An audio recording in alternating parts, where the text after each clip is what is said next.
आज हम बात करने वाले हैं लोगों के एस्पेक्ट रेशियो और लोगों में यूज होने वाले मैथमेटिकल एस्पेक्ट के बारे में। पहले हम कुछ वेल नोन ब्रांड पे स्टडी करते हैं ताकि हमें समझने में आसानी हो।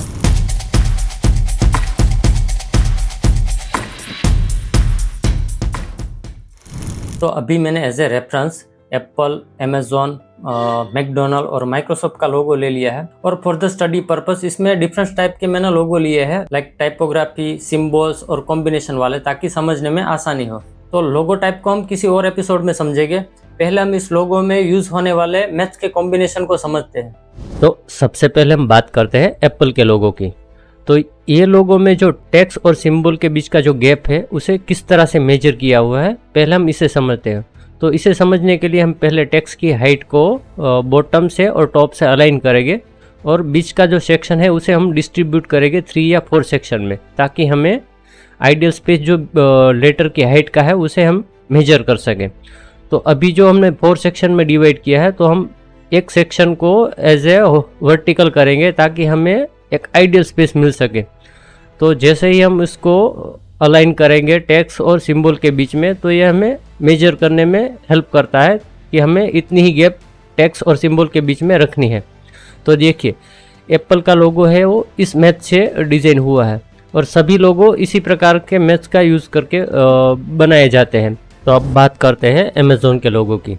तो इसमें भी हम सेम प्रिंसिपल का यूज़ करेंगे। पहले हम टेक्स्ट की हाइट को बॉटम से और टॉप से एक हॉरिजॉन्टल लाइन ड्रॉ करके अलाइन करेंगे और बाद में हम उसे 3 या 4 सेक्शन में डिवाइड करेंगे, ताकि हमें जो अमेज़ॉन के लोगों के नीचे जो स्ट्रोक दिया है वो किस हाइट से और किस तरह से बैलेंस किया है उसे हम समझ सकें। तो जैसे ही हमने 2 सेक्शन में डिस्ट्रीब्यूट किया है, वही सेक्शन से ही हमें पता चलता है कि अमेज़ॉन का जो सिंबल है, जो स्ट्रोक बॉटम वाला, वो उस प्रकार से डिज़ाइन किया हुआ है।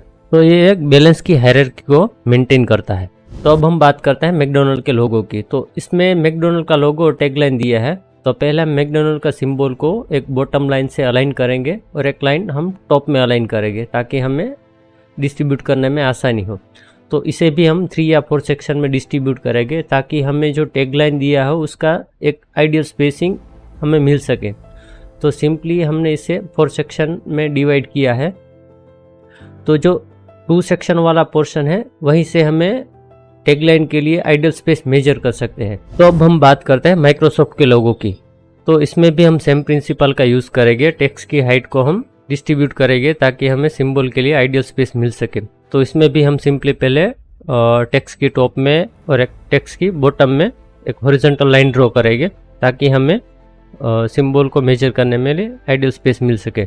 तो इसको हम 3 सेक्शन में डिस्ट्रीब्यूट करते हैं और वही सेक्शन को हम एक टॉप में और एक बॉटम में डुप्लीकेट करेंगे, ताकि हमें एक आइडियल स्पेस मिल सके सिंबल को अरेंज करने के लिए। तो ये जो स्पेस है, ये स्पेस हमें सिंबल को मेजर करने के लिए हेल्प करता है। तो अब रही बात टेक्स्ट और सिंबल के बीच के जो गैप है उसे मेजर करने की। तो हम सिंपली इस सभी सेक्शन को पहले कर लेते हैं डुप्लीकेट, ताकि हमें जो बीच का जो गैप है उसे मेजर करने में हेल्प मिले। तो हम एक्स्ट्रा लाइंस को रिमूव कर देते हैं, ताकि हमें जिस लाइन की ज़रूरत है हम उसे ही रखें, बाकी अननेसेसरी लाइंस को हम रिमूव कर देते हैं। तो हम इसको सिंपली 2 सेक्शन में ही डिस्ट्रीब्यूट करेंगे टेक्स्ट की हाइट को। तो यही सेक्शन हमें हेल्प करेगा टेक्स्ट और सिंबल के बीच का गैप को मेजर करने के लिए। तो आप देख सकते हैं कि अब जब भी हम इसको बीच में रखेंगे तो ये एक्यूरेट और आइडियल स्पेस को मेजर करता है। तो मोस्ट ऑफ द ब्रांड इसी प्रिंसिपल को यूज़ करके अपने ब्रांड लोगों को डिज़ाइन करती है। और हाँ, मुझे मोहम्मद भाई ने इंस्टाग्राम पे DM किया था कि आप मेरे पोस्टर को रीडिज़ाइन करो। सो नेक्स्ट एपिसोड हम रीडिज़ाइन का करने वाले हैं। तो आपको भी अपना डिज़ाइन को रीडिज़ाइन करना है तो आप मुझे इंस्टाग्राम पे DM कर सकते हो। मैं इंस्टाग्राम का प्रोफाइल लिंक अपने डिस्क्रिप्शन रख दूंगा, आप वहाँ से मुझे कनेक्ट कर सकते हो। सो नेक्स्ट एपिसोड में हम कवर करेंगे रीडिज़ाइन का section. So I hope guys ये वीडियो आपको पसंद आया होगा और आप चाहते हो कि इस तरह की टिप्स आपके लिए लाता रहूं, तो प्लीज़ इस चैनल को सब्सक्राइब करें और मिलते हैं नेक्स्ट एपिसोड में। तब तक के लिए अलविदा।